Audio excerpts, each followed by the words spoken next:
Greetings, Evans. I'm just waiting for you to join on this Sunday morning.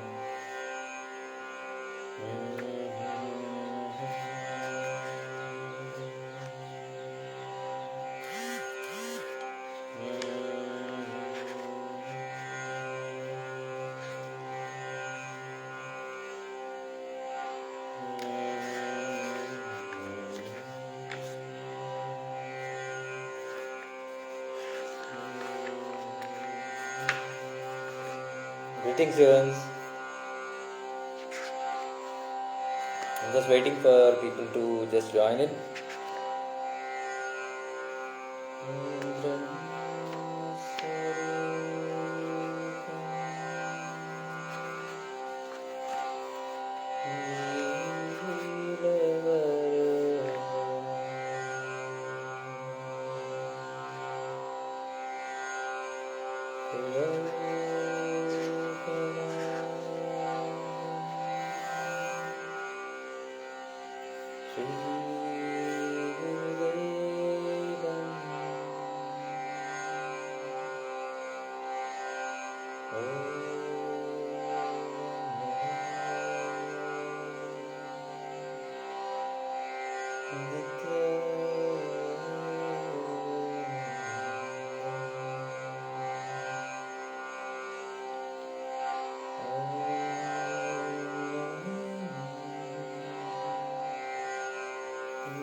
Greetings, Evans.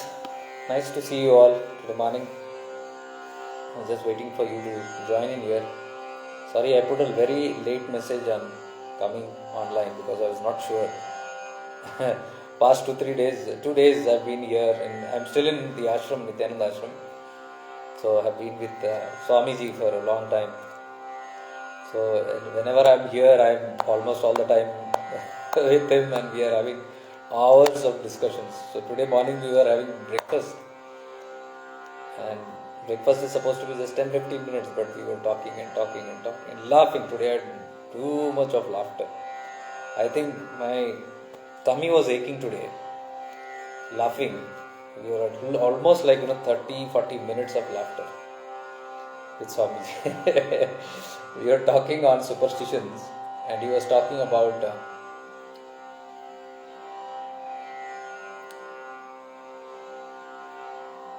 the inner world and the outer world, the inner vidya and the outer vidya, the inner sadhana and the outer sadhana, the antarmukhi sadhana and the bahimukhi sadhana.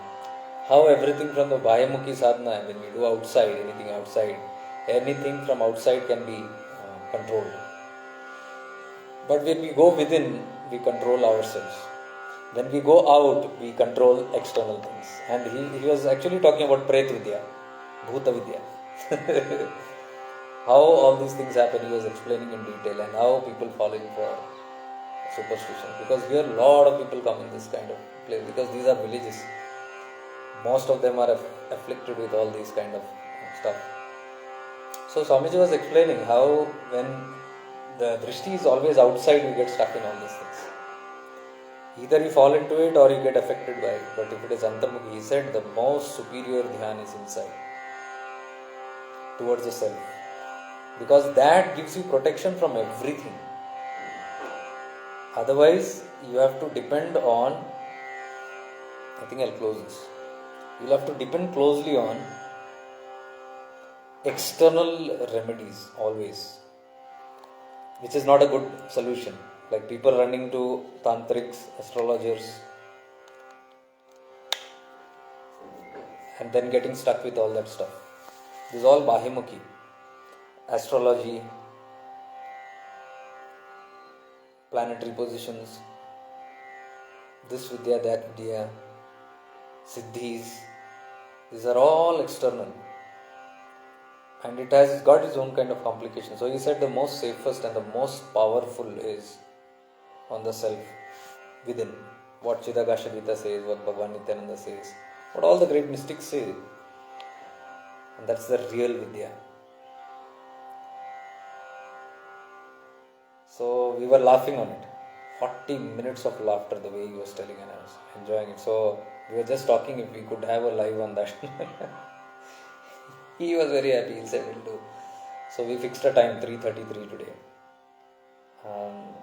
It will be exclusively covering about Jivatman, Paramatman. Jivatman is the individual being, Paramatman is the God consciousness. How Chidakasha Gita, and how if you drift away from that,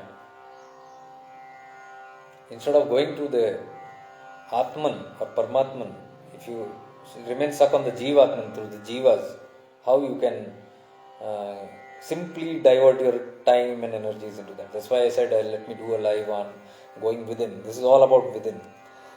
So guys, we must understand, dear ones, that our complications and our delays in our evolution is all because of Bahidrishti. The more we run outside, the more energy goes outside. That is what we were yesterday talking in the live with Swamiji in Hindi, where we were discussing how if the sadhana is not complete, if a person is not consistently raising energies and building up energies towards the upper Urdhareta, a little sadhana done, and then the moment you come Bahimukhi outside, the whole energy which you have built up in your tapas or sadhana flows out. Through your sadhisthana it flows out. It just flows out through this Vaishnava. And why it flows out? It because the focus is outside. So we want to create something outside. So obviously it has to go outside so that it manifests outside. So the energy goes outside, creates, brings back that kind of results. And the result depends on your kind of energy that you have gained in the tapas. Simple as that. And the intention behind that energy. So that results also will depend on that intention that you put forth. If the intentions are good, the results will come back in good. If it is impure, the results also will be impure, thus having karmic consequences. This is how the whole Shrishti functions. All the time it is outside. Everything is done outside. Yesterday I was astonished, very astonished, when he spoke of some deep truths, like how even temples and religious places are stuck in that. He said, if you go to any kshetras, any holy sites, there also maximum chances are there. 99.9% people are Bahimukhi, because they go outside, they worship an idol, they worship a temple, they worship a sacred space or whatever. And there are many temples in India, many holy shrines, what we call. It's there in Muslims, it's there in Christians, it is there in Punjabi Sikhs, it is there in Hindus, it is there in Jain. Every religion has it. All kind of shrines, chota, bada, mota, sab, everything is there. And there, I was astonished to listen to him say that we do not know whom we are worshipping.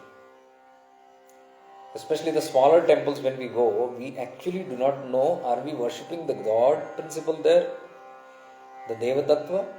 The Paramatman Tattva? Sanjeev ji, please stay here in this video. Do not try to join this because this is a live session going on. It's a distraction. So, one doesn't even know whom that person is worshipping. When you go to any shrine or small shelters or small places, temples, we do not know. Big temples, at least we know, we are somewhat sure, because there also he said many jivas or beings, astral beings, not jivas, astral beings also reign that place, they rule that place. Beings in the sense which is not mukta, which is not completely liberated. It moves around in that space, and most of the time it is the souls of unliberated beings who take control of that place, and people actually worship that, thinking it is God. I was astonished because he's been in this marga, he's been in this path for a long time. He has travelled all the interior exteriors, especially of these places, dark places, good places, because he was living with Avdutas, his own guru was an Avduta living in a cave in a very high hillock. So he has seen all this first hand. And not just that, because he has an ashram here, all kind of people come here. So yesterday I was just digging deep into this, and he was telling most of the time it's not a very good energy, not an energy good being. And the ones which are not Jivan Mukta, they are not liberated, they will always have a give and take.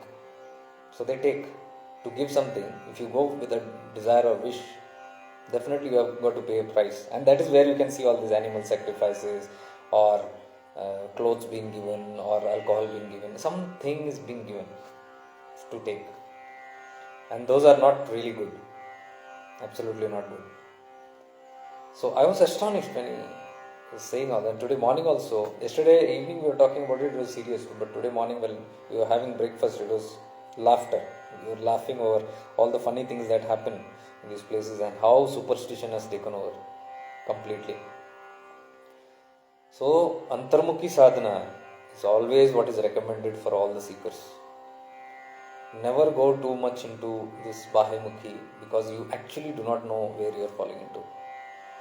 Even the big temples, even you do not know, because there are certain things, because especially where Tantra is there, Tantra is involved. It is external forces taking help of external forces. It's not the direct, pure, supreme consciousness. Because most of the people do not understand that supreme consciousness. They go into the forms of the God. And the more the forms, 33 crores forms. Imagine, there are 33 crore beings who are active and who function in different ways. And 33 crores are not meaning all are divine. And they are powerful astral beings. So the highest sadhana that the Avadhutas, all the great mystics said, was internal sadhana, going within. Anything that is external will energize that external thing to give you back. Simple, it's all play of energy. That energy, you put it on a photo, you put it on a rosary bead, you put it on a rudraksh, you put it on a stone, an image, whatever. The energy goes there and comes back. He even told there are certain mystics in the same Guru Parampara who go to temples, no problem, there are energy vortexes, but they never look at the idol. There's a certain way they hold mudras so that the energy doesn't go there, because whenever you look Bahidrishti, energy always flows out. And he also said the secret of many sacred places flourishing and attracting millions of people and millions of money is all based on that. It's not God that does, because God is beyond money and all these things. You must understand that very clear. The supreme consciousness is beyond all this. This is all in the play of consciousness.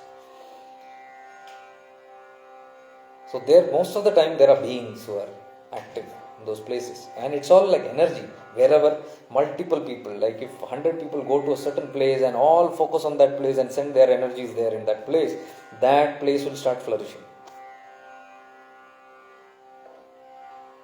So over a period of time, it's people, collective people who come and focus. They are all putting a certain focus on a certain place. And how powerful he was explaining all that. How powerful these things are. Kshetra Balitada, he said. The Kshetra improves. But there is no guarantee the individual will improve. Because you are contributing. Whenever you go to any place, you put money in the hundi or in the donation box. Why? For the growth of that place. Place grows exponentially. But there is no surety about how much one individually. They might grow externally. Like they might take a particular sankalpa, throw their sankalpa there and get something back in return. It's a give and take. You gave something, now you're returning back something, getting back in return. And that might be fame, name, wealth, abundance, material. All this happens because you asked for that. What I am trying to say is there is no guarantee for Atma Sakshatkar. There is no guarantee for the evolution of the soul. External you might get everything because this is all Bahimukhi. It can give you only external. It cannot give you internal. For internal, The energies, instead of down, it has to move upward. So the sadhana of the self is always upward. What we talk about Sahasrara and all that, this is all upward journey. And yesterday he was talking, all the Bahimukhi sadhanas stop with Anahata. They don't go beyond the Anahata. And I was amazed. It's really true. It's really true. Because he said the sadhana is done, because by the time the energy is generated, till the time it comes here, it cannot go beyond. This means duality ends here. From here it is non-dual sadhana. See, this Anahat itself is unconditional love. When this opens up, it is just unconditional love. And people don't go to that extent. Watch this very carefully. How many people have open hearts and are very kind and just unconditionally loving? No expectation, just unconditionally. You will not get anybody. But how many people have powers to manifest, or to speak nicely, or to gather followers, or to attract abundance in their life, lot of wealth, property, all that? Manipur Chakra.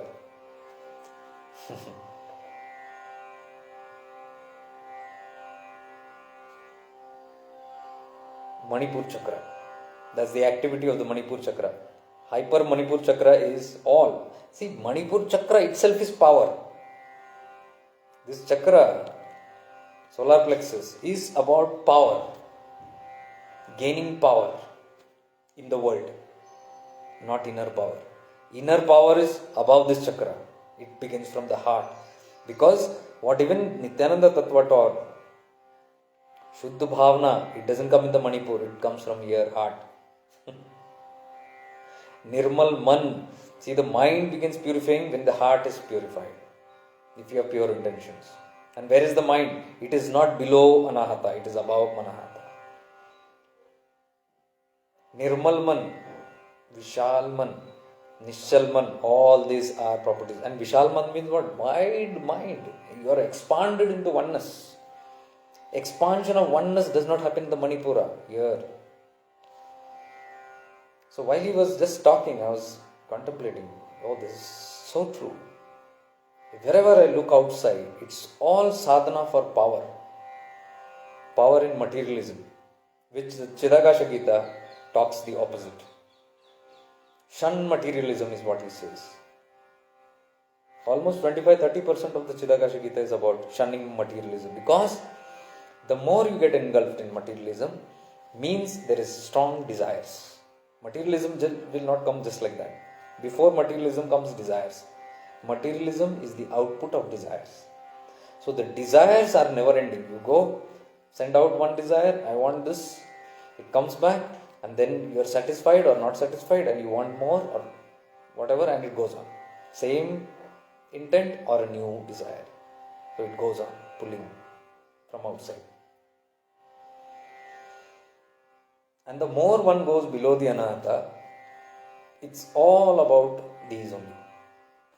The Prithvi Tattva is all about the earth element. See, so strongly. That is why if you can see the scriptures, people who meditate on the Mooladhara and do Mooladhara Siddhi have got lot of Siddhis on the wealth and power. Politicians, all these people are Mooladhara people. Land, wealth, name, fortune. These are all Siddhis. When you master the Mooladhara, all this begins happening. When you master Swadhisthana and master Manipura, all the name and form and power and glory and control and all these things just in the material, this is still here materialistic. Above this, if you see, there is no materialism. If you are living in your heart chakra, you will see you will not be interested. People who are living in their heart chakra will never be interested in materialism. You watch that.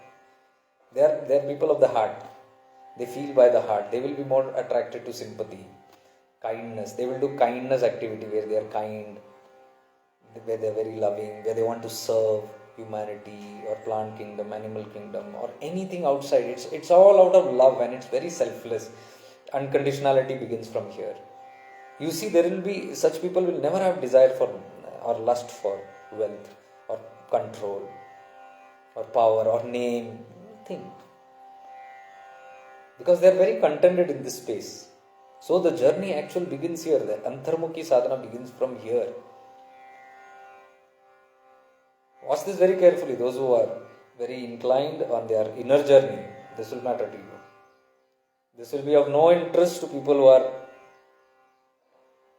in the material world. And these videos I am making only for the people who are in the inner, moving towards the self. You cannot have the self when you are in the Manipura.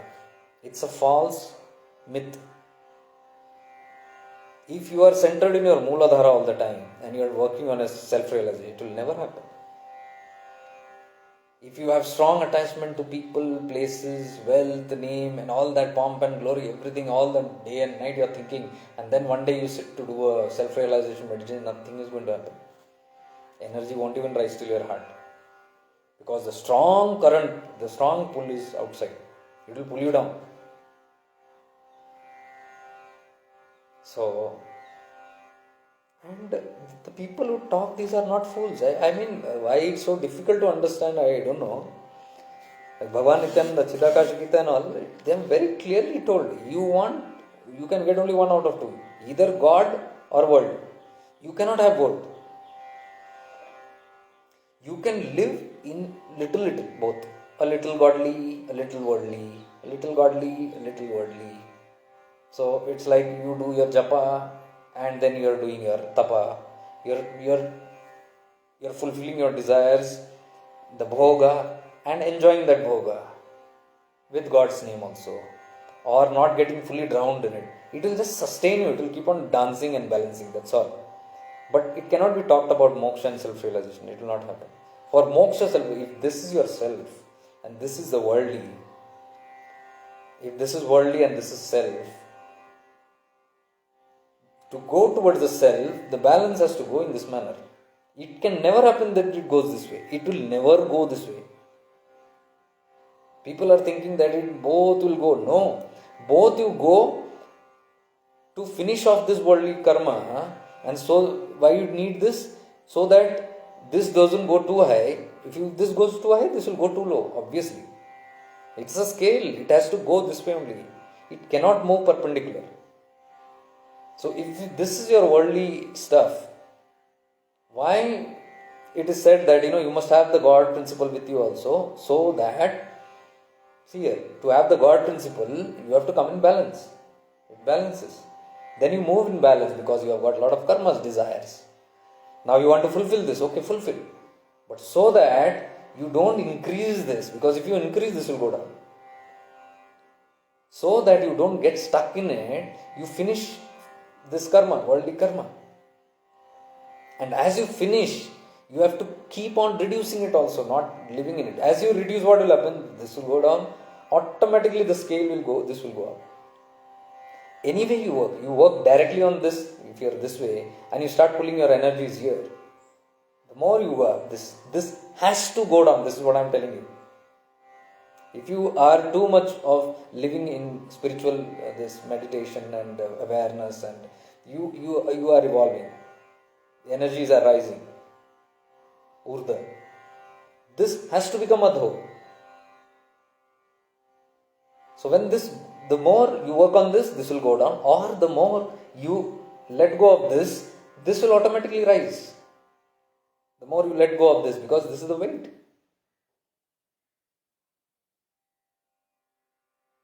So, when you go down this way, this has gone up, the self has gone up, your inner sadhana, this is inner, this is outer.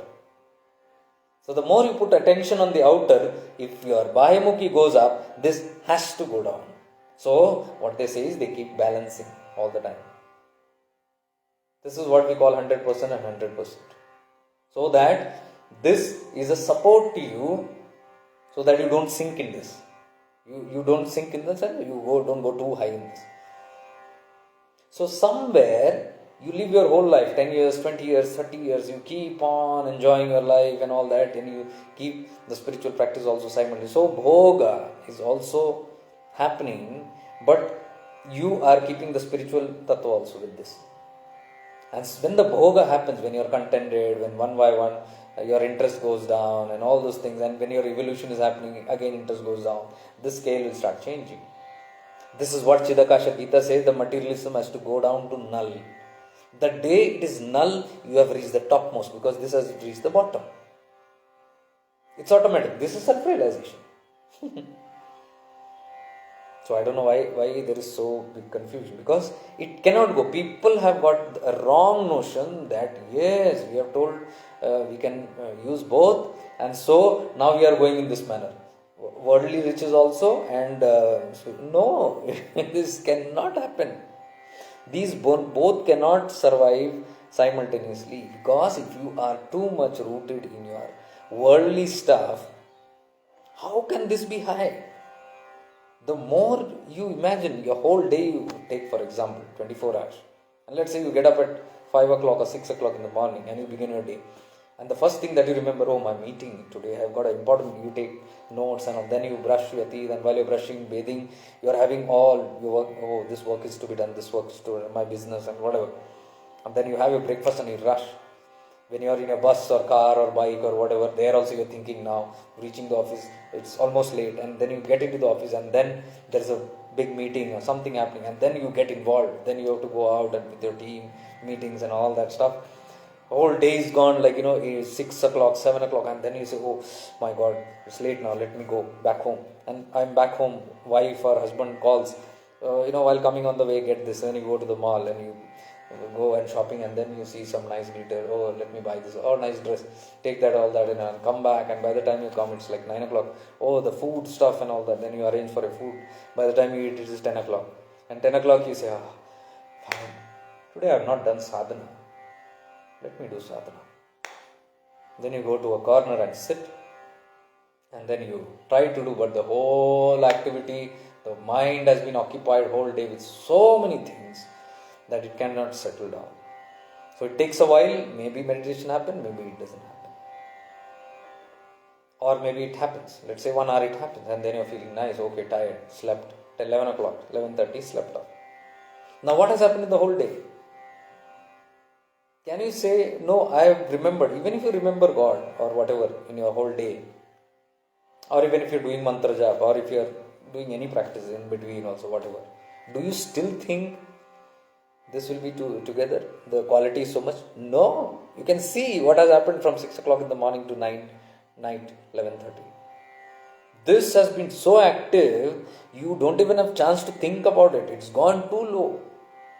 And last 1 hour you tried to do little something must have happened here. So the scale is actually standing like this. What you are thinking 100%, no, it's not working. And when you have this in mind, this is manifesting. This is Bahimukhi, outer world. Whole day you have thrown your energies. Whatever energy you have accumulated in your punyas or tapas or whatever. It's gone out. It's gone out now. It's working out to bring you outside result. It will never bring you inside result. Remember this. Because the investment of energy has not been inside. Are you getting it? This is why I say, if you have awareness, when you are in awareness, you are rooted in the self-consciousness. You cannot be in the world. You see that. Try to do awareness practice. You will see that you cannot be in the world. You will be in the world, but you cannot be entangled in it. You will be floating in that. You will not get carried away in the material world. Even if you are in a meeting or business deals or whatever, you will not get just carried away. You go to a mall, you will not get carried away. You go to buy a certain grocery in the mall, you won't end up buying clothes there. Your awareness is very powerful. Your discrimination power is very high at that time. When awareness means discrimination power. Even the moment you see a cloth, you will ignore it. Hey, this is my priority right now. You are not lost. You are not ignorant. So what happens when you are floating in awareness all these times, when you are going through different aspects of life, you can see a certain groundedness in your soul is there. You are not lost like a kite that is cut. The string of awareness is holding the kite and it's flying, no problem. It's not cut off. So when you live a life of awareness and you come back home, you will see that you're not perturbed, you're not disturbed, you're not got too engrossed and stuck in the world and then you're finding it difficult to settle down. No, because your energies have not been dissipated. Very important. Because what? If you're completely ignorant and lost in the world, you have thrown out all your energies. That is why you feel tired by the end of the day. A person who lives in awareness is never tired. Have you seen me any time sitting tired somewhere? I travel day, night, I work, I do this, I do that. Continuously I'm doing. Yesterday night also I slept for only 2 hours. Nothing important work, but still I was awake and here I am again. Early morning we began as satsangs and talking. Now I'm doing this live. After this 3:30 there's another live where I'm going to question Swamiji and some other interesting things happening. We are working on some other stuff also. Work is going on. Where does it? That's what I want to actually tell you. I'm just not just talking bookish language. I'm doing it. Why I'm doing it and telling you also, not boasting about it. I'm telling you it's possible. Because when you are rooted in your consciousness, you are not losing energy. So someone tells me you are doing so much hard work and so much of running around. I don't find it hard work only. There's no hard work. No need to rest. They ask me if I'm traveling so much now, 18 hours, and then are you going to rest for 2? No, I said as soon as I reach home, I'm going to take my laptop and continue my work. You will always feel rested if you are in awareness. That's what I want to tell you. What has happened? Energy is not lost. Energy is not dissipated in Bahimukhi. Though you are moving around in the world, you are doing all work, everything. But your discrimination will tell you how much to actually put out and how much to keep preserved. Because you are a seeker who is completely aware now. You know the play of energies. You cannot lose the hard-earned energy that you receive from that little meditation you do. That also is gaining of energy, right? You have to build it up. So you won't just throw it away here and there. You are very conscious of it. Like a kanjus. A miser will never throw money like that. They will keep money they might starve to death, but they will not eat. The miser people. Same way, we have to be miser with our energies. If you are rooted in awareness, there is a constant supply of energy all the time. So that's why what I am talking right now, about Antarmukhi sadhana. Tina, can you put some light on places like all the Jyotirlingas? Apologies. No, I am really not wanting to do that right now. See, I am a person who have again traveled to all these Jyotirlingas and done tapas outside. But right now what I am talking is something more important than that. Will you say more important than Jyotirlinga? Yes. Too important than the Jyotirlingas. You can say what can be more powerful than the Shiva Jyotirlingas? Your Atmalinga. I'm talking about your Atmalinga. There is something called Atmalinga also, which is more powerful than the Jyotirlinga. Atmalinga is your internal, the soul.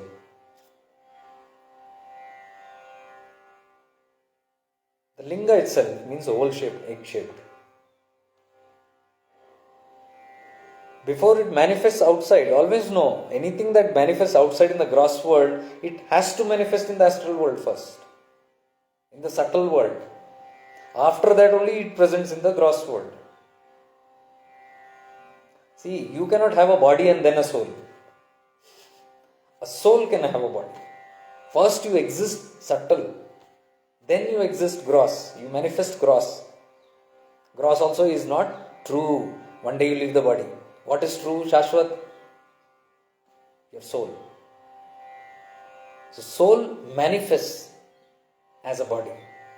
Same way, Atmalinga, Sukshma, Ati Sukshma, man is the truth. But it manifests as a Jyotirlinga. Tomorrow Jyotirlinga can be destroyed. A calamity comes, something of it can go off. But Atmalinga cannot be destroyed. That's what I am trying to say. These are all good, but I am telling you again, Bahimukhi sadhana. Yesterday I was just reminded while talking with Vijayanand Swami. He was telling something, but I was contemplating very deep on this. You're staying any places you go outside. Kshetra ಬೆಳೀತದೆ. The place will improvise. This place will get energy. That Shakti which is coming, where is the Shakti coming from? It's people's power. I'm not talking about Jyotirlinga. Jyotirlinga is all self-powered, like the sun. I'm talking about temples, where first you build a temple and then you install a stone in that, stone idol in that, whichever god you want to take, and then that has no life, that has no prana. Please understand this. Every temple has a prana pratishtha done. Prana pratishtha is done. Means life is given to it. There's a process called giving life to the idol, the stone idol. So you actually have to give life to it, bring it to life, and then sustain that energy. You cannot just sustain it. You cannot once do a prana pratishtha and leave it like that. No, you have to maintain the energy. You take a lot of efforts in that. How do you maintain energy? Abhishekam, pujas, aarti, all the aarti that is done, the abhishekam that is done, this is to keep that energy improvising or active, sustain that energy. So every idol, every Shivlinga that man has created, first was a stone, then prana pratishtha is done, then you got to keep charging it all the time. You see what happens to temples where Shivlinga is not worshipped. People build temples and then there is no pujari, something for a couple of months to years, nobody does puja. What happens to that temple? Just khandit ho jata hai. It is called khandit. And you enter into that temple, you will feel even dark energies. Temples can get haunted, my dear. Churches can get haunted. There are churches in the UK which are haunted. And there are temples in India which are haunted. Why? Because the prana is gone. So something else comes and lives there. Good space for them. You must understand all this science. So prana pratishtha is man-made. Swamiji mocked one day when some places, some Nityananda idol was installed. And when you install any idol, even Bhagwan Nityananda, see, he was against all this idol. अब जिसने idol के खिलाफ ही बात किया उसका ही idol बनाओ, लो कर लो बात. Buddha completely shunned idol worship and उनका ही आइडल बन गया. This is when we don't understand the tattva, what we are doing. What we do not know what we are doing, and we think it's the right thing to do. So somebody installed a Nityananda Murti somewhere, idol, and then they did prana pratishtha. They brought prana into that. So he was mocking. Long back he told me this. Look, Nityananda has to be given life. The person who gives life to others, he has to be given life here. See, this is the condition. We blindly follow for all this because we do not know how this is done. The science we do not know. What God is that where man has to give life to God? And then that God has to take care of us. And so that the God has to take care of us, we have to take care of that God. We have to feed that God. What kind of a God will that be? You imagine and see.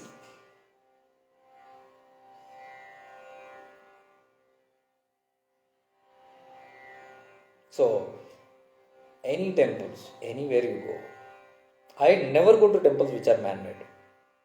Even if they tell it's a big, they tell me, hey, very big sword, 10 feet, 20 feet, 50 feet.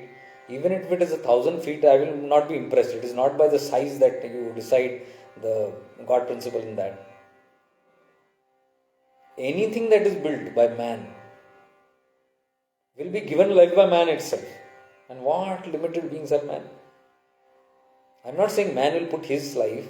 They invoke some other life. From some dimension they will pull it down, keep it there, and they will do all the things to sustain it. You have to sustain it. Once you build up these things, you cannot leave it.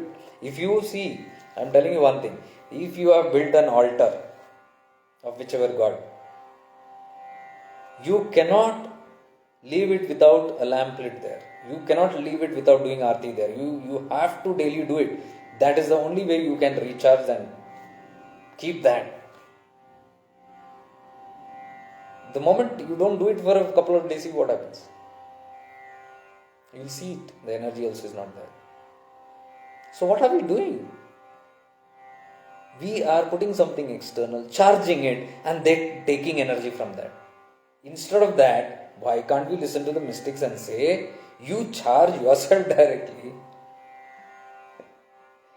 You work on the God within you. My Gurudev used to always tell, you are the temple. You are the God in your own temple. There was a time when we were working very closely on a project, the Temple of Immortals. I was very closely working with Gurudev. It did not manifest for some reason, but he had this intense desire that there should be a Temple of Immortals. An external symbolic, maybe, temple, but it's not fully focused on that. That should represent the temple, this temple. I will make one video when I go back, I don't know, tomorrow or later. I want to completely focus on that tattva, because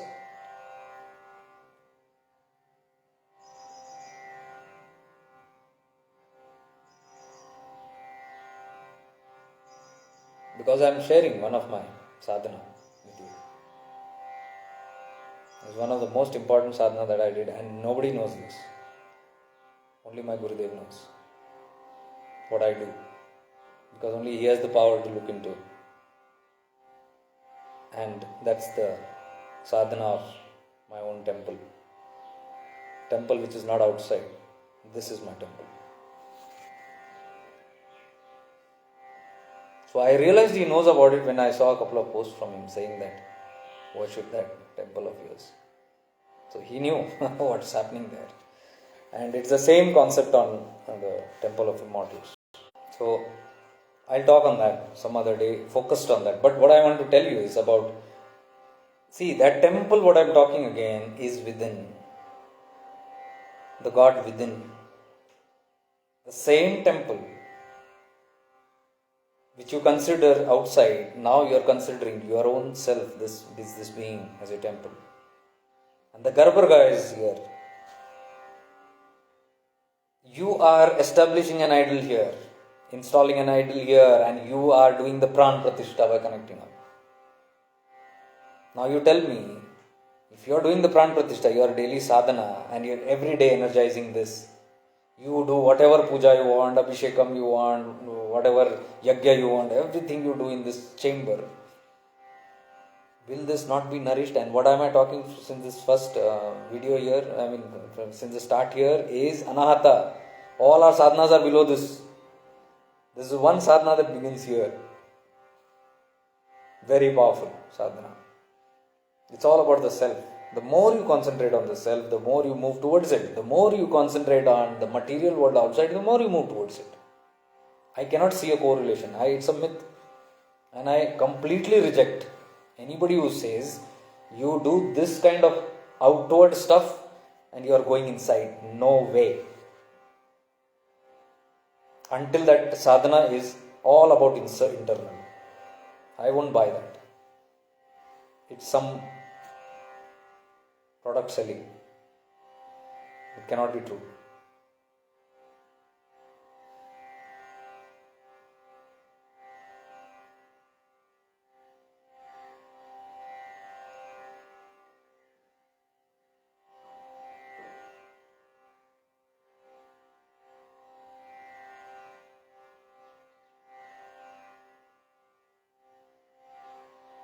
We should learn to connect within. We will get all these truths. We are so helpless beings. We want somebody always to get stuck. We want somebody to, anything. Fear. Today we were talking the same. Today, log in at 3:30. I'll ask some questions to Swamiji, because if I say it is different, and some mystic says, who has got so much of experience in this field, and who is a saint, probably people will trust.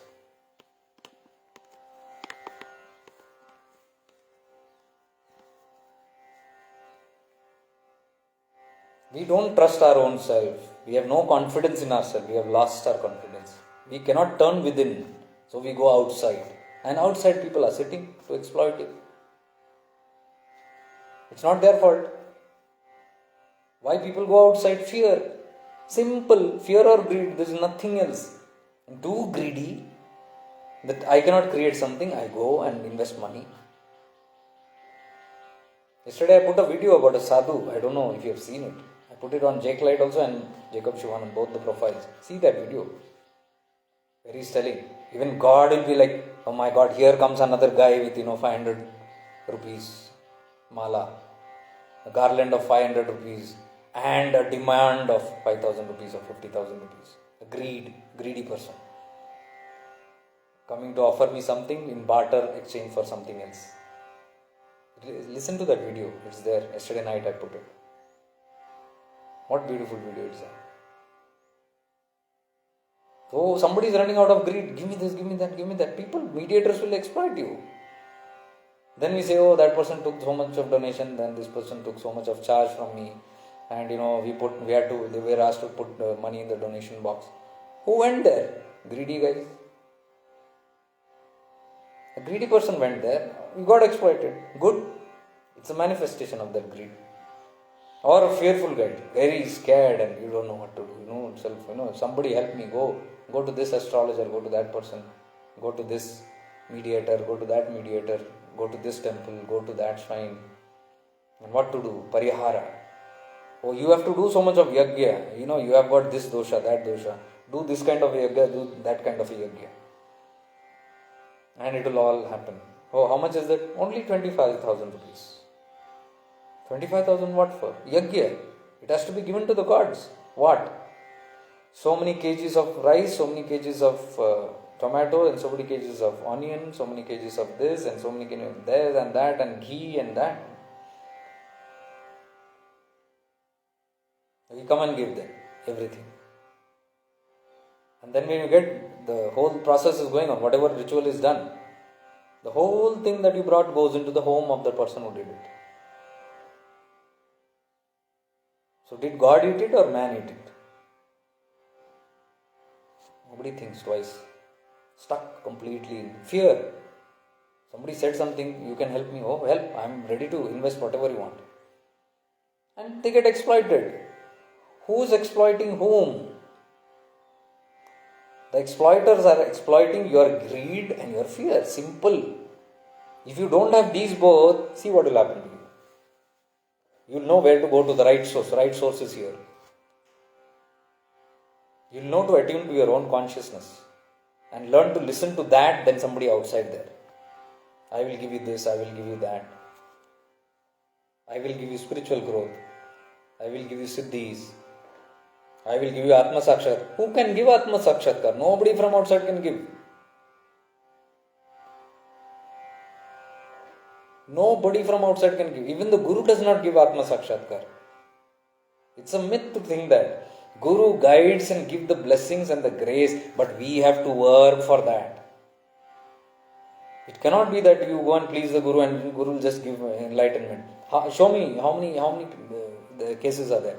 Bring me one case. Somebody has just gone to the Guru and just been there and they got enlightenment, just like that. You will always see the disciples struggling hard and doing that kind of sadhana even with the Guru's blessings. That is Guru's blessing. Even to do that is Guru's blessing. That is what is called as Guru Shakti and Guru Prasad. Show me one person who's just gone and sat idle and always flattered the Guru, pleased the Guru, did everything for the Guru, and then got Atma Sakshatkar. It doesn't happen that way, my dear. It doesn't happen that way. Nobody can buy you self-realization from outside. Nobody can give you that. I don't know if I'll find it here. Let me see.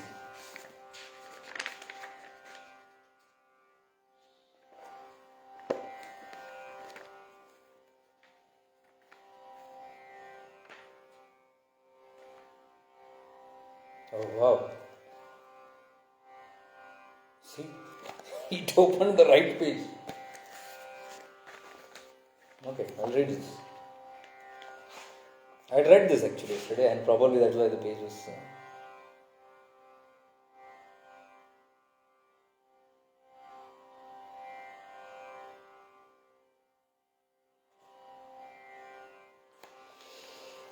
Ramana is saying here, what does the Guru do?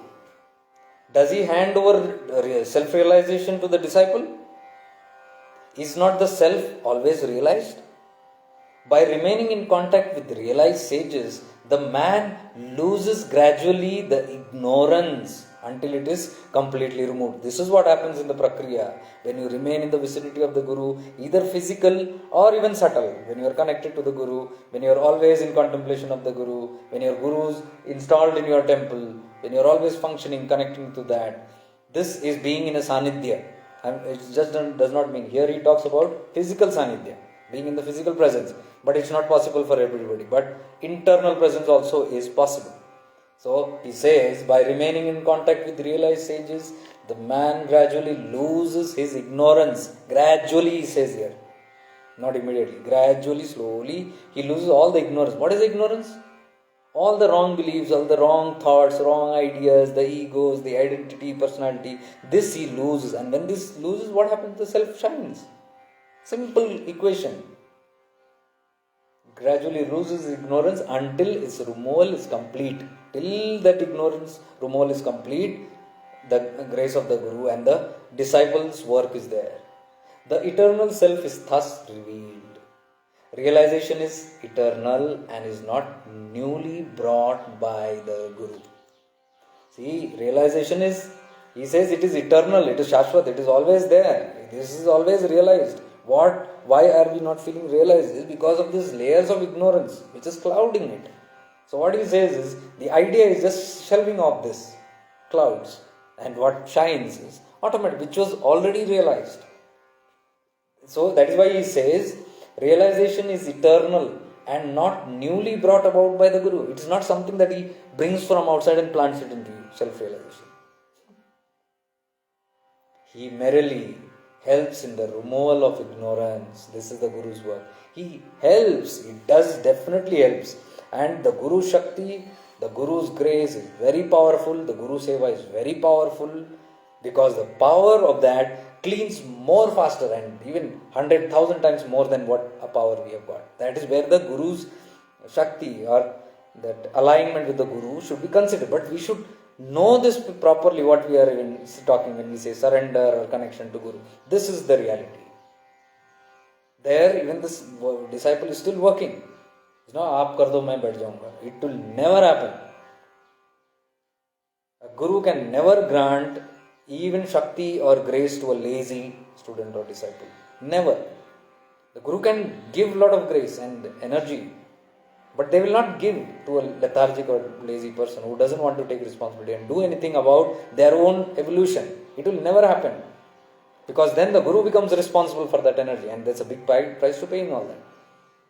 And nobody will waste their energy. It is their Tapo Shakti. Why will they want to do all that?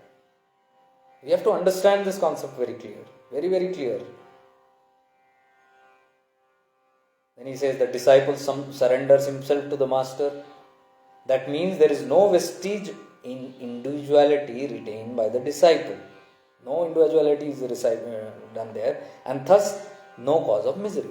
So he says indirectly, the cause of misery is that personality, that individuality which is there, that I, aham and all that stuff.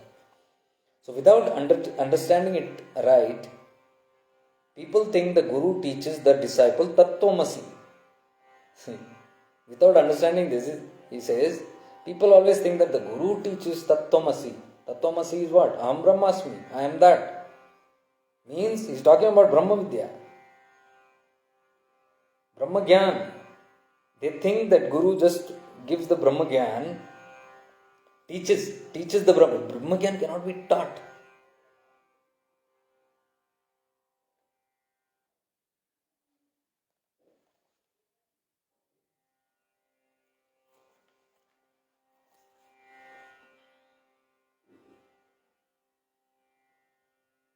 So people think the Guru teaches the disciple Tattvamasi as something to make him more powerful than anything else. I see these advertisements. It is like, now you are this, now you will get more powerful with this particular thing. It cannot be done that way. The man is already in vain. What will be the case if the same eye grows enormously? See what he is trying to say? You will be in vain because when you don't realize this, the eye is not worked upon and it simply grows enormously. The I is actually increasing, and this is the cloud we are here to destroy or finish off. But when we go this kind of an approach, the I only increases. He will be still more foolish and ignorant. Who? The disciple. This false I is what must perish. Its annihilation is the fruit of Guru Seva. Annihilation means destroying. The false I getting destroyed eventually and gradually, that shows that the Guru Shakti is working. That is the power of the Guru Shakti.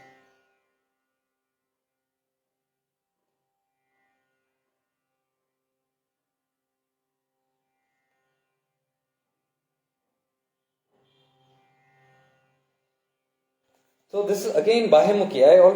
I've been speaking for 3 years now about this Bahimukhi. Don't get outside. It doesn't work that way. Always seeking the Guru's presence outside and waiting for a word, waiting for instructions, waiting for guidance from outside. Until you hear, until you see, you can't trust it. So you are indirectly actually disrespecting that Guru, telling that this is only your worth. You are only so much. This body, this talk, you are only that much. Nothing more than that. It's such an insult. When we are actually following that thing, when we have belief in that. If you actually respect the master, you must be knowing what a phenomenon that Guru is. It doesn't want. I think I need a video to understand my Guru, a 10 minutes video or 5 minutes video to understand and hear the voice of my Guru. Or I need a 3 hours to go and struggle and sit in his presence to understand, and rest of the 19 hours I am going to be in vain. So only that time when I see or the Guru is palpable in front of me, he is real, otherwise he is false. Indirectly that is the meaning. When we die for the physical stuff, outward, Bahimukhi, Antarmukhi hona seekhe hi nahi. Whole life will go on this, nothing will be gained, I am telling you. These are all, I am talking from my personal experiences, because I have related with both. I have related and seen. That has been my tapas. I have seen as a disciple what happens when you look at the Guru outside. What are the results? It took me years to understand that. And it took me years to even go within and understand this tattva. So I have seen, I know the balance of which is greater. What frees you and what bonds and binds you. What gives you joy and freedom and unconditional love towards that tattva, or what gives fear all the time. Unconditional love, give and take, or greed. Always understand, the more your inclination is Bahimukhi, there will be a certain amount of greed, certain amount of fear, 100%. 100% means it will surely be there, a certain amount of fear. You study yourself in awareness and see, why are you Bahimukhi? There will be some need that you need from her. That is why that approach outside. Or fear will be there. I am fearful. I am lost in life. I don't know. I don't have anybody. I don't need a security. Guru is not a security guard, my dear. I don't have anything. So be with me, protect me. I invoke my Guru wherever I am going, my work I am doing. I am going for a business purpose. I am going for a meeting, and then I invoke my Guru. He is there with me. He will protect me, everything. All that good. But is he a security guard? That's all? To get all the petty works done? Petty work is the greed. We are moving out in the world. Now, in that greed, we want protection. So we take the Guru Tattva. See how limited this is. I am not saying all this to harm or damage or talk ill of anything, nor am I talking ill of the Tattva. I am actually unwinding and showing you the real Tattva. The real Tattva is not this. This is human ignorance. We have taught and we have lived in this space. And the world still continues. They still glorify that same external, because then there is profit in it. I am talking about this profit. I am not talking about anything outside profit. So if you understand the tattva, that is why I'm sitting with these books and sitting with the talks of mystics, because nobody should think I have some vested interest. I have no vested interest, because if I'm saying this, they'll say, oh, he must be having some vested interest. No. I may not prove that also, but I'm telling you. Because I know how hard the thing is, especially for seekers who are desperately seeking a final goal. How they can get caught up in this. I refuse to get caught up in this. I'll never get caught up in this. So I don't get into all that.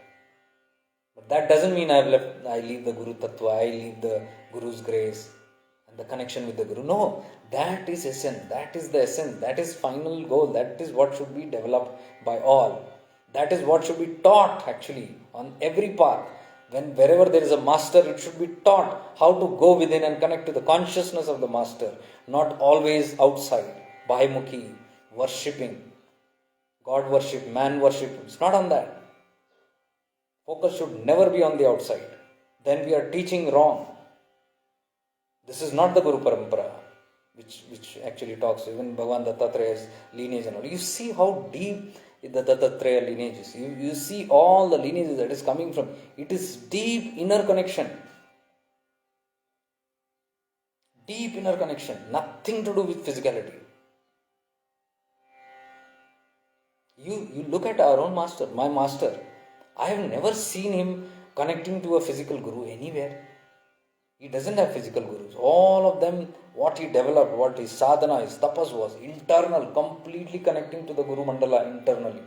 He mastered in that internal consciousness. He is rooted in the Guru consciousness, Guru Tattva. Why don't we see that? Do we see him doing any kind of external worship to any of his, even the photos of that masters? No external worship. You have never seen him doing any puja of the master, because it's completely internalized in his temple. I'm surprised we don't catch those examples. This is what ignorance can do. When the light of awareness is not awake, all these things will seep into you. Sanjeev Goyal, Om Namah Shivaya, brother. What is this? Brother, there is a query. In many scriptures it is written that the external world in which we perceive through the senses, light, touch, smell, sound, is manifested by our own mind only. How could it be possible for the mind to manifest such a huge universe? Oh, where did it go? Universe which we perceive through our senses. Please clarify, put light on the above mentioned. See, the world which we call as just manifested, we say the whole world is manifested by the mind. Your mind is not creating it. Your mind is observing and interacting with which is already created. See, if you die, for example, or let us not be so cruel. Let us not kill ourselves. Let us say you go to sleep. Till you are asleep, till you are awake, you know there is a consciousness, there is a world, there is external, everything is there, you know. You are living in a world. The moment you go to sleep, where does it go? Where does all that world, your ideas about the world, your work, your job, your some connection in some country, everything is just gone like this. Where did it go? This is what it means. That the mind, the world is born from the mind, means when your mind is active, the whole world which is existing comes into light. When you sleep, the world is still there. You ask your family members who are not sleeping. You are sleeping. For you, the world has gone. But for them, it is there. So for whom it is there? Whoever the mind is alight and active, for them the world is there. So the Maya, the world, exists only for them who has a mind, active mind.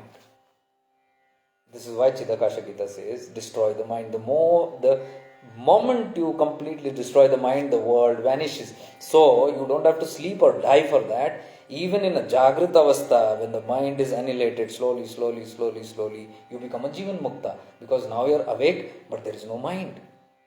Chidakasha Gita, first verse begins with, Jnanis are mindless. मतलब ज्ञानीस को मन नहीं है. First verse of Chitakasha Gita. Because man hi karta, man hi bhokta. All what you are experiencing, the doer which is there, what you go outside, enjoy the pleasures, do a work, get the rewards for it, where it is happening? In the mind. Mind is enjoying everything. Mind is enjoying even the pleasure. Whatever pleasure you have, even you are eating a sweet, you are eating a nice dish, you are having sex, you are having a warm water bath, a sauna bath, or you are surfing, or you are sunbathing, the pleasures of the body, mind and senses, it can only happen when your mind is awake. That is why in the sleep all this does not happen. Sleep you don't get sensual. Sleep you don't get, the sun tanning pleasure. You don't get any kind of comfort there. It's null. All the comfort is gone. Even the pain goes. The people who are having pain, disease, while they are asleep, there is no disease. There is no pain. Have you observed this? So where is the pain and pleasure happening? It's happening in the mind. So what you see here, Sanjeev, it's the same thing. The world has come into existence. See, another one thing I'll tell you.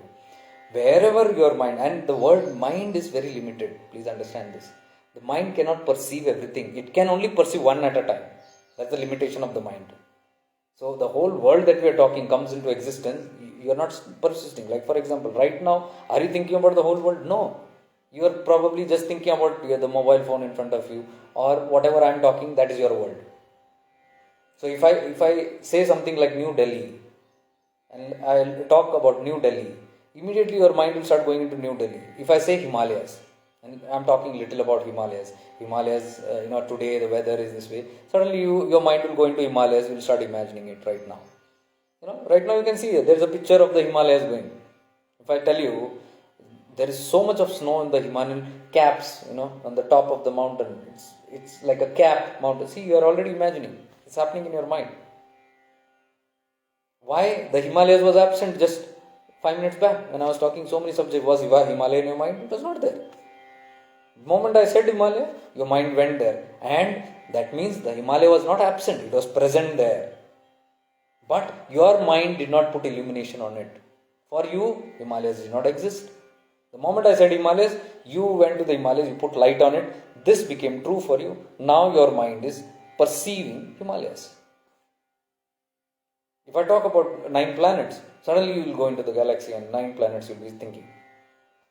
Just think about how the planets are orbiting the sun and the millions and trillions and countless stars that are there. Can you see that? In the galaxy is going on.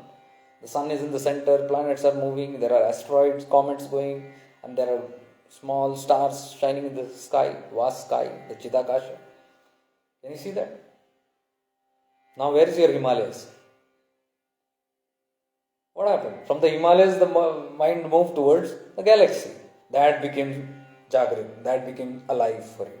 So can you see this? Wherever your mind goes, that part of existence, this cosmos, becomes real for you. Moksha means not coming back into this cosmos, not coming and experiencing anything. When that will happen? When the mind goes. Mind completely destroyed, what will happen? There is nothing where this platform can play anything. It's a stillness. It's nothing. That is why Avadhuta are in stillness. You see Nityanand Baba, if you see, always gazing, his eyes.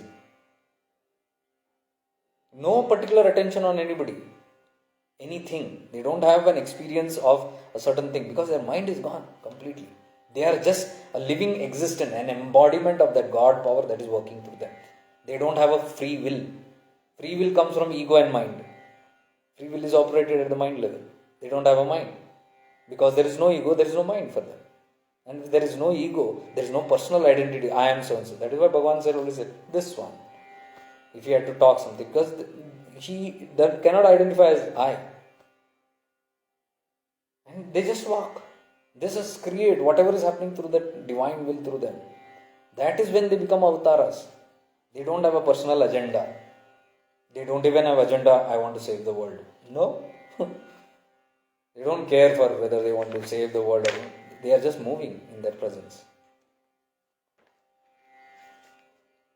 Now the divine takes the help of such this bodies and such souls like avatars or avdutas to work through them, because they know now the divine will can perfectly operate through them. So it is the divine will, the Lord, that is working through them.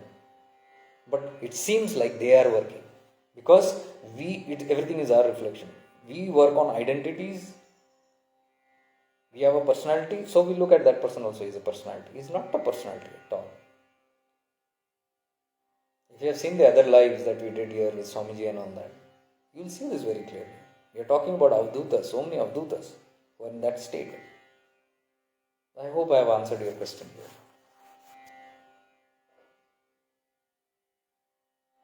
See, on a larger term, again I would go, yes, this is also a good point. We are talking about individual mind. Okay? When the individual mind, your mind, my mind, this mind, and all these 20, 30 people who are coming and going, they all have minds. And the people around us in your family, they have minds. So when all these minds come together, it becomes a collective mind. You seeing this? Now what is going on in the collective mind? The contents that are there in the individual mind. Somebody is purified, somebody is not, somebody is hatred, somebody is a murderous guy, and somebody is a saintly guy. They are having different thought patterns.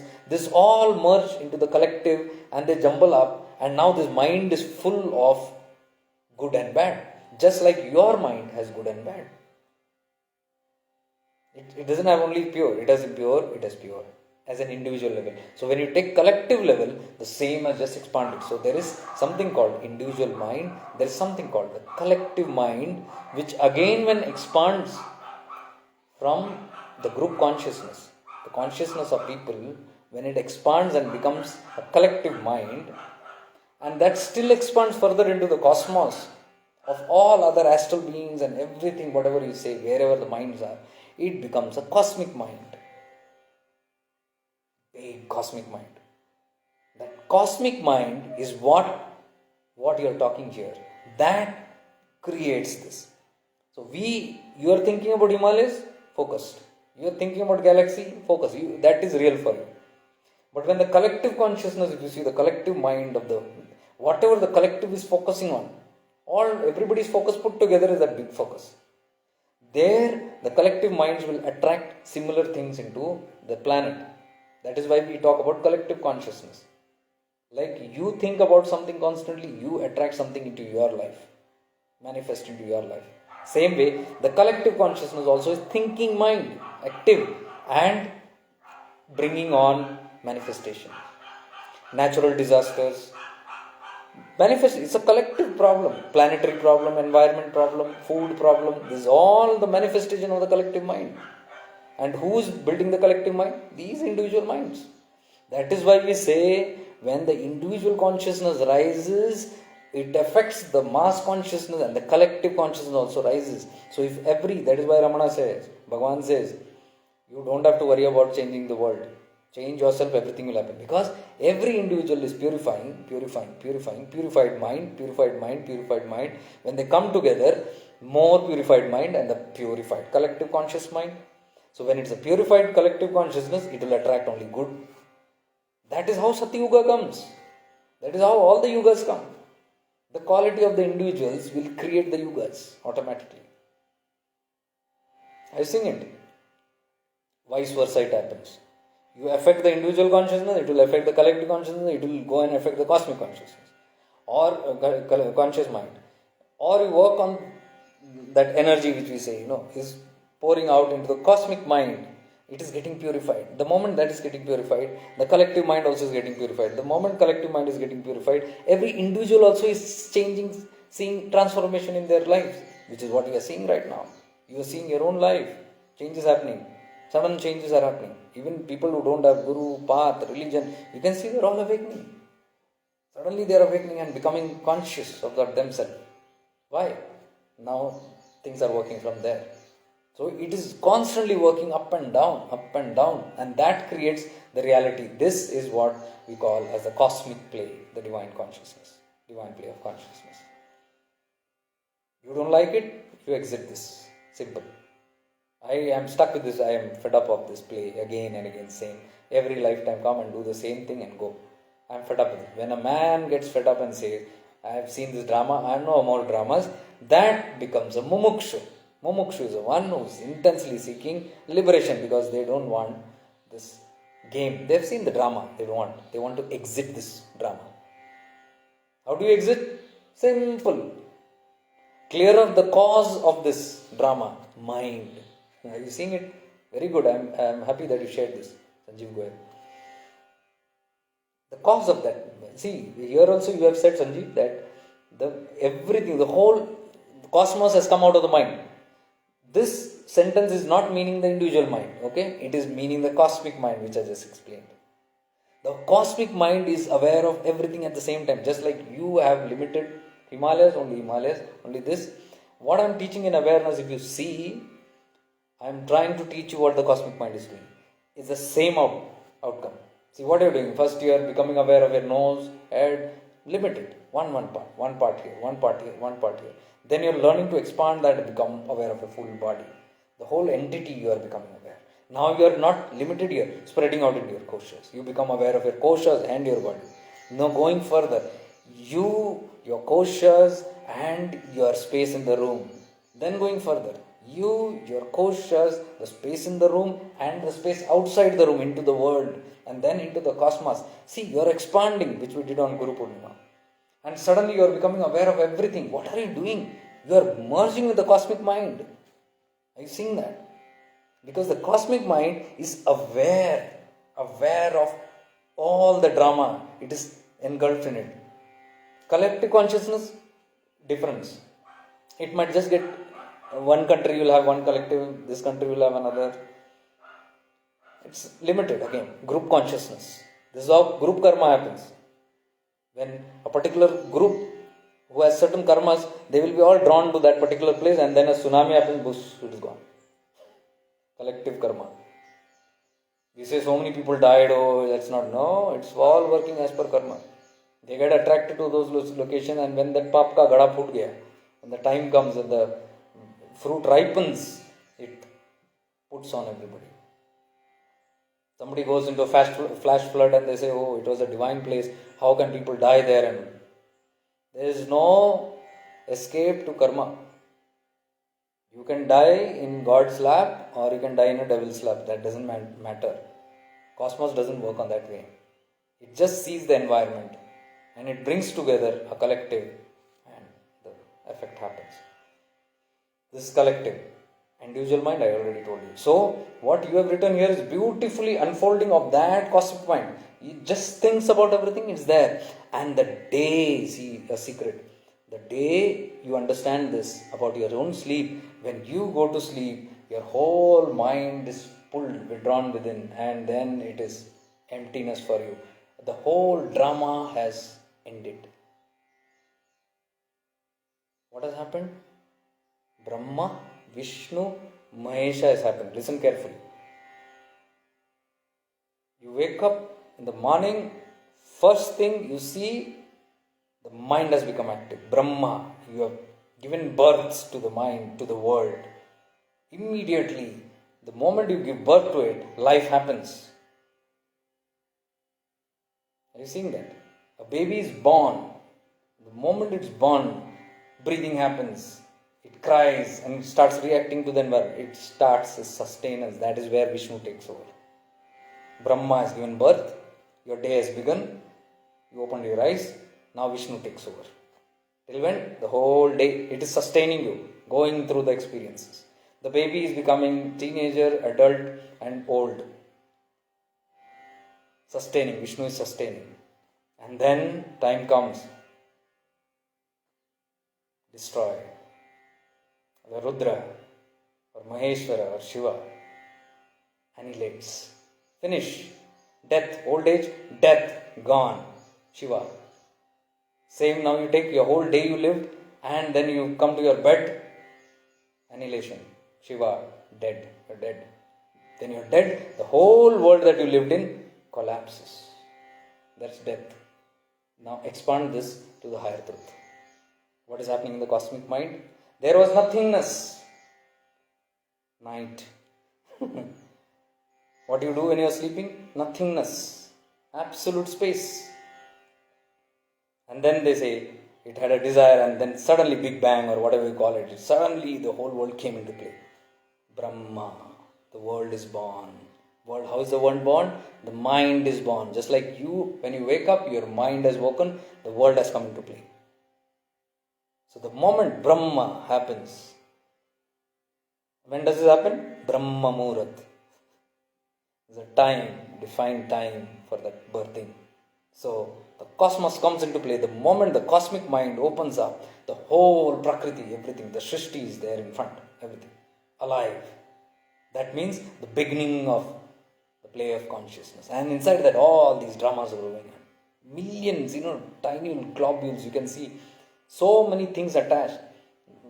We are saying our life is, we are just a speck in that. One speck somewhere. You go even in that speck, you will see you have a life, you have a home, then you have a pet or a pet you have. And you will see the pet has its own world, their own world, which they live in very gloriously. If you see on the pet skin, there is a flea. The ticks that are there, small, which bite the cats and dogs. That has its own world inside. For it, it's a big jagat.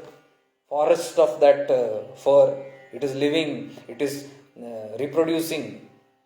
It is putting eggs.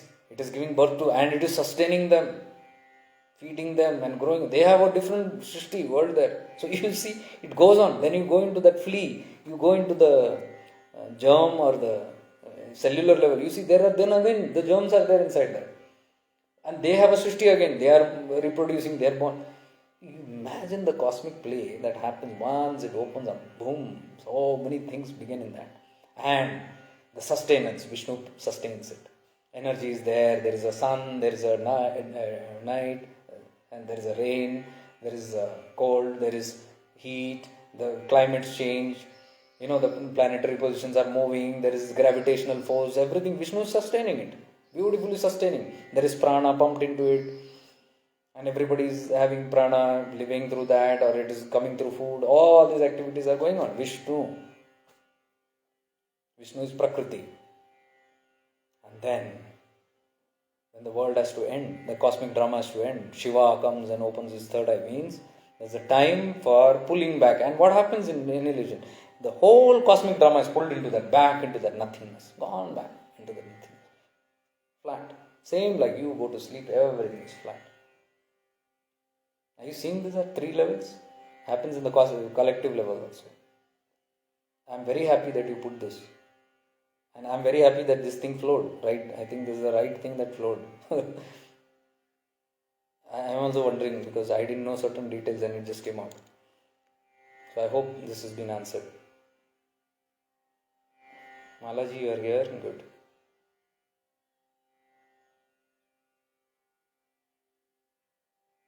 See, these are very high tattvas. What we are talking right now is very high tattvas. But unfortunately, people are not interested in this because it's not about interest. If you understand the science, it's very easy for you to understand what is life. Otherwise, क्या life है, क्या हो गया है, वही खाना पीना, वही सोना, and what are my struggles, so much of struggles, I have to do this, I have to do that. What is the use? What am I doing in this prapancha? What is this worldly life? How I'm confused between worldly and spiritual. All this is mind play. This is nothing in the cosmic drama. Nothing. You are just a speck of dust who is not even existent, as good as not existent. But see, our Brahma, our Jagat, everybody, every individual, you see, this I had a very beautiful contemplation. I had just reached Mumbai and we had a recording in Lata Mangeshkar studio there in Andheri. We were doing something for the organization. And I had just taken a hotel suite in Mumbai, in Andheri only. So I could see a lot of lights everywhere. In the Mumbai city, you can see everybody has got light. Every home is lit and there is a window. And I was looking into the window. I could see, because there are many open glasses, so you can see there is a world going on inside. Somebody is laughing, playing, doing that. Next window I see there is only 2 elderly couples sitting. Third window I see there are only children there. Fourth window I see nobody is there. empty room. Fifth window, I see big family. Seventh window, I see there's a party going on. See, every house has got a Srishti, own world and world dramas, their own stories. This is what we are, this is our evolution, this is our lineage, this is our relatives, and this is our story and drama. This happened to my father, my mother, this happened. All drama in one house. For them, it is real. Though it is Maya, you pull back and you see what will that apply to you. Even if you are seeing the drama, it is nothing. You'll not even give it importance. But for them, that's in that house, they have been living for hundreds of years in that drama, real world. You move to the next house, another story, complete different story. Everybody has their different stories. So every family, I was seeing a drama that day. I was just in awareness and I was seeing that every house, one cosmic play going on. This one, not just that, and I concentrated on two people who are watching, couple who are watching TV. Perhaps a couple, husband and wife. The female was watching TV, the husband was doing something on the mobile. I was just looking. Now this person's world, in that big family only, when we again go microscopically, one girl is there, she is lost in her world, and for her world is very true. She has her own struggles from where she was born and brought up and got married and all those things and fell in love with this person or whatever, and the house that they have and the career that she plans of, the victimization that she feels of, her stories of good, bad, ugly that happened. A whole cosmic drama is going on in that mind, in that little mind, all the time. And they are living in that space. Oh, this happened to me, this I have to do, that I have to do, now what next? Everything all the time in that cocoon of that mind. Cosmic drama going on. Now, person sitting just next to that person, another play, completely different from that person, though they are sitting close together. Two different stories, two different cosmic dramas happening simultaneously. Which is true? For you, which will be true? Tell me. You are seeing all the dramas, individual level dramas and family level dramas, and then you see the whole city. Not just city, locality, in that locality which is there, Andheri West. That whole locality has got a certain drama happening. All places have their own drama. And then you expand into city. The Mumbai city has its own drama. You see the stories written on Mumbai. Mumbai, inka shahar, is tarah ka shahar, sapnon ka shahar, all that. An identity. It's another drama there, drama world. The struggles and the good, bad, ugly, all happening. You see how it expands and contracts. Everything minutely has got that. And then you expand it to a country, you go into the world. Every world has its drama. Every country has their own drama. Cosmic play. And they have their own history and they feel so proud of their history and what happened to them. For them it is all real. For this country people, this country is their existence and this is the best. For somebody else, somebody. Same with religion, same. Everywhere you go. Now you expand it or you contract it. You contract it even more down. You go straight into an ant living in a house. Two couples are sitting, fine. One couple is sitting, two people are sitting. Now, just besides that, an ant is running that person's leg. Now, if you focus on that ant and look at that, the ant has its own story. It was also hatched, it was born, now it is living in this army of ants, and daily it has to do this work, it has to get up, it has to move, it has to be disciplined, it has to communicate with others, it has to protect its, so much of activities there. And it's all busy in that, completely busy in that. They have their own world. They also reproduce. You see all the animals and have their own world. So everybody, for everybody, their world is real. What is it that makes their world real to them? Any level you see, it is a mind. Any person's mind. All these people. Then I was seeing the light shut down. Tuck, tuck, one light going off. So there you can see all the mind shutting down now. The death of the play. Wherever there was darkness, all the play of that drama has ended in that house, but the drama is going on in some other house. So are you seeing it? The vision from outside. You're seeing all this. Now, who am I who's watching all this and not bothered with anything, not connected, but I'm witnessing everything?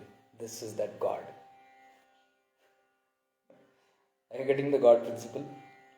It does not interfere. It is not, oh, that happened, something happened. No, it's all playing its game. It's automatically unwinding itself. I'm just the witnesser of this. So, if you understand these concepts in depth, understanding yourself and understanding your life journey will not be difficult. Then you can navigate through life also very easily. You won't get caught up in all the unwanted concepts. Unwanted concepts will come before ignorance, with ignorance. Where we have fear or greed and all those things, then only it comes. Rashri Sundar. So we live in our minds.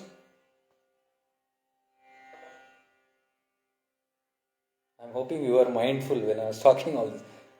It is like saying, listening to the whole Ramayana and saying, who's Rama? It's there. I think you have joined late. You can just go behind and rewind and see. I've talked in depth about how we are living in the mind. And when we live in the mind only, that world is real to you. The Maya that we talk so much about is all in the mind. You want Maya, you live in the mind. You will be influenced by Maya. You don't want to be influenced by Maya, don't live in the mind. Simple. How we do not live in the mind? Live in awareness. Awareness lifts you above the mind. I have told this 1,000 times. The moment you move into awareness, you have left your mind behind, you go into the higher. And when you are in the state of awareness, you witness everything. Just like I was witnessing the whole Andheri. Not involved in anything. You also looking from there. Far space, you pull back. When you are in the drama, you can't help. Suppose I was in the house of somebody. I was invited there and I go there. I have to sit now as a guest. And wife is complaining, husband is complaining, this drama, the child is playing, somebody is throwing a ball at me, the dog is coming to bite me. I am involved in the drama. Now I am reacting to everything. Why? I have gone into a certain space. That is what happens when we focus our mind on a certain thought. We get entangled in it. And then we say, oh, this is so, I'm stuck. You are stuck because you went in there. How will I know I went there? The moment how you are reacting. If you are reacting, if you are seeing yourself dancing to the world dramas, then you have gone into that. Too deep you have gone. Simple. If it's affecting you, if you are suffering, if you are confused, you are in fear, you are in doubt, you have gone too much inside. Simple as that. How do I come out? Awareness. Shift into awareness. When you shift into awareness, you don't play a game in anybody's house. You come out from the house and you come out into this high space and you pull back from all the dramas and you're seeing everything. Not involved in anything. So when you go from your mind to your higher, where intellect is there, and that is the level of awareness, it floats there, and then there is no energy now in the mind to fuel that drama. When I say Himalayas, your mind goes to the Himalayas. Till now it was not there. The moment I said Himalayas, it became alive for you. Why? Because you put attention there. So now there is nothing to put attention because you have withdrawn that attention from there. So there is no light. There is no illumination. There is no focus that you are giving to any thought, any patterns in the mind. And when you go into that state, you start living in the present. You are only in the now. Focused in the now, enjoying this now, fully in the now. So that is what I was telling yesterday. Live in the now. What happens Monday, Tuesday? Don't know. Whenever we say, what about tomorrow? I have to think now, worry about tomorrow, Tuesday, what will I do or where will I, whatever. That the more you are going into that, understand you are leaving this terrace platform and you are moving slowly towards one window of the house. And the more you nearer you get, the more you get entangled. Then it's very difficult to come out of it. Then you are stuck in that. And if you run about in the mind, trying to run, you cannot run. Oh, this thought is so, I don't, let me change my thoughts. It's a distraction. This thought is distracting me. A breakup has happened and I'm tensed in that. All the time thinking, no, I should change my mind now. Do what? Come, let me go to the internet and see something. but I'm still in the mind. This is what when you are in a house, when you have entered into somebody's house, instead of watching from there, you have entered into a house, you're seeing the drama, and then you say, "This is horrible, I just want to run away from here." You open the door and run and straight end up in the other person's house. You end up there because there is no place to go. One door to the other, one door to the other. You're running. You go into that, then you are in that. Thank God, I escaped from there. But you don't know, new drama is beginning here. You take the mobile, you have gone into a different world now. Now you are seeing something and some news, some horrible. Oh my God, this happened. When did this happen? Let me see the details. Go into it. Gone. Another story got stuck into. Asman se gira, khajur mein atka. So you have not moved away. Why? Because you are running around in the building. That's the mind. Running around in the mind. Shifting into consciousnesses. Floating away from all the buildings and coming and standing in place and just watching the things. Witnessing the things.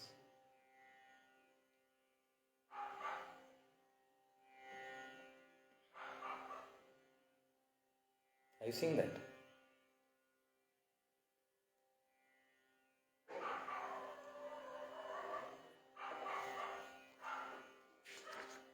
So the reason of me talking today was all on going within.